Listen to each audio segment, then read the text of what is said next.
আসসালামু আলাইকুম প্রিয় দর্শক, আজকে আমি বাড়িয়াম ফোরের কিছু বৈশিষ্ট্য নিয়ে আলোচনা করব। বাড়িয়াম ফোর হলো বাংলাদেশ কৃষি গবেষণা ইনস্টিটিউট কর্তৃক উদ্ভাবিত একটি উন্নত জাতের আম। এর প্রধান প্রধান বৈশিষ্ট্যগুলো হলো এর উৎপত্তি এটি ভারতীয় জাত আম্রপালি ও বাংলাদেশের স্থানীয় জাত গোপালভোগ এর সংকরণের মাধ্যমে উৎপাদিত হয়।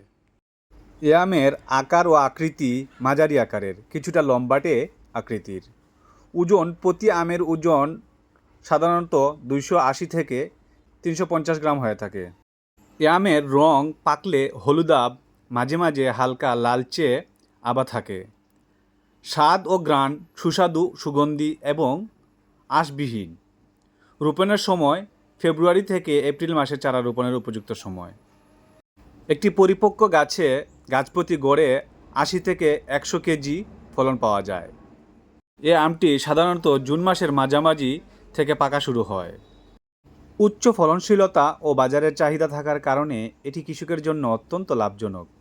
বাড়িয়াম ফোর জাতের আম কাঁচা অবস্থায় খেতে অনেক মিষ্টি, আর পাকলে তো তুলনাই নাই। এই জাতটি বাংলাদেশের বিভিন্ন অঞ্চলে সফলভাবে চাষ হচ্ছে এবং এটি রপ্তানিযোগ্য হিসেবে বিবেচিত হয়। বাংলাদেশের কৃষিটা এখন আর আগের মতো পিছিয়ে নেই। এখন দিন দিন উচ্চ ফলনশীল এবং উন্নত জাতের আম এবং অন্যান্য ফসল চাষ হচ্ছে। আমে যখন হপার পোকার সমস্যা হয়, এর জন্য হপার পোকার থেকে রক্ষার জন্য আমে বেগিং করা হয়। তো আম যদি আমরা নিয়মিত পরিচর্যা করতে পারি তাহলে আমরা লাভবান হব।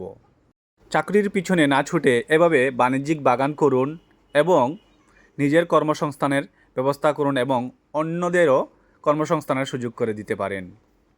এতক্ষণ সম্পূর্ণ ভিডিওটি না টেনে দেখার জন্য আবারও ধন্যবাদ জানিয়ে বিদায় নিচ্ছি। আমি মিনহাজ হোসেন কামরান, উপসহকারী কৃষি কর্মকর্তা, গোয়েন্দার সিলেট। ধন্যবাদ।